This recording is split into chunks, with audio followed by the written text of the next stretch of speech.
বিৰতিৰ পাছত পুনৰ উভতি আহিছো বাতৰি মাছলৈ। নিৰ্বাচনৰ ফলাফল ঘোষণাৰ এমাহ উকলিল, কিন্তু অত্যাৱশ্যকীয় সামগ্ৰীৰ আকাশলংঘী মূল্যৰ পৰা সকাহ পোৱা নাই ৰাজ্যবাসীয়ে। শাক পাচলি, চাউল, দাইল আদি সকলো সামগ্ৰীৰ মূল্যই এতিয়া আকাশ চুইছে। বজাৰৰ পৰা উকামোনালৈ উভতিবলগীয়া হৈছে ঘৰলৈ।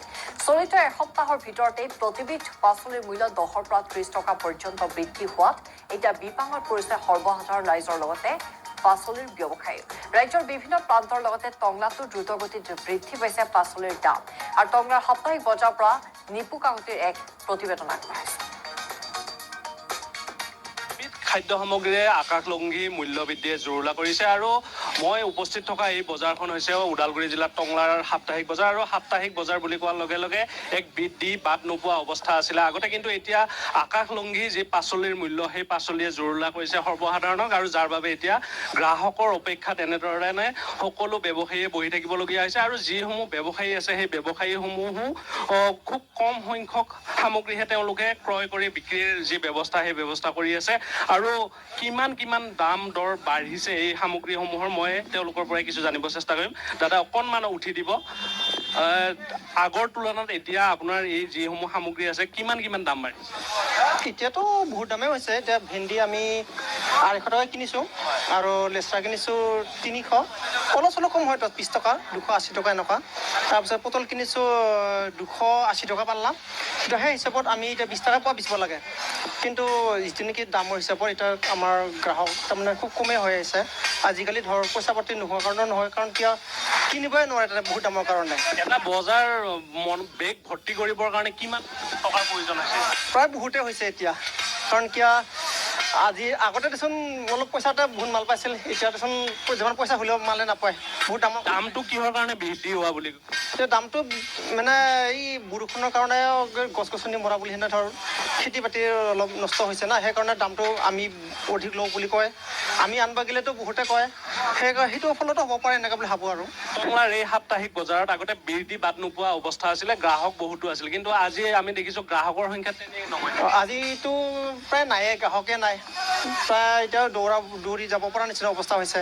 এতিয়া তাৰমানে এইবিলাক দামৰ কাৰণে অহা নাই বুলি ভাবোঁ। আৰু আমি দেখিছোঁ দোকানসমূহতো সামগ্ৰী বহুত কম ৰাখিছে। হয়, বহুত সামগ্ৰী দামৰ কাৰণে কিনিব পৰা নাই। যিখিনি আমি প্ৰয়োজনীয়খিনি কিনিব লাগে সেইখিনি কিনিব পৰা নাই দামৰ কাৰণে, যাৰ ফলত অলপ কিনিব লগা হৈছে। চৰকাৰে এটা কথা কৈছিলে যে স্পেচিয়েল টাস্ক ফ'ৰ্চ এটা গঠন কৰি দিব আৰু যি দাম নিয়ন্ত্ৰণৰ ব্যৱস্থা গ্ৰহণ কৰিব, তেনেধৰণৰ কিবা ব্যৱস্থা নাই। বৰ্তমান একো ব্যৱস্থা দেখা নাই, আমি পোৱা নাই দেচোন। কৰিলেতো ভালে আছিল ধৰ চৰকাৰে, এতিয়া আমি এতিয়ালৈকে দেখা নাই, পোৱা নাই এইবিলাক। আৰু কি ব্যৱস্থা লৈছে চৰকাৰে সেইটো? হয়, মাননীয় মুখ্যমন্ত্ৰীয়ে কৈছিলে এটা টাস্ক ফ'ৰ্চ গঠন কৰি দিয়া হ'ব দাম নিয়ন্ত্ৰণৰ ক্ষেত্ৰত, কিন্তু তেনেধৰণৰ কোনো ব্যৱস্থাই গ্ৰহণ কৰা হোৱা নাই আজিলৈকে ওদালগুৰি জিলাত। আৰু ওদালগুৰি জিলাৰ টংলাৰ সাপ্তাহিক বজাৰত যেনেধৰণে আগতে গ্ৰাহকৰ যি ভিৰ আছিলে, সেই ভিৰো নোহোৱা হৈ পৰিছে। মই ইয়াৰ পৰা কিছু জানিব চেষ্টা কৰিম। খুৰা, আপুনি জিকা কি বিক্ৰী কৰি আছে? জিকা কি দৰ? জিকা 60 টকা পিছে আছে। আগতকে কিমান বাঢ়িলে দাম? বহুত বাঢ়িছে। কথা কইলে আপনার বহুত মোটামুটি 30-35 টাকা বাড়ি গেছে কেজি। কিহৰ কাৰণে বাঢ়া বুলি ভাবে?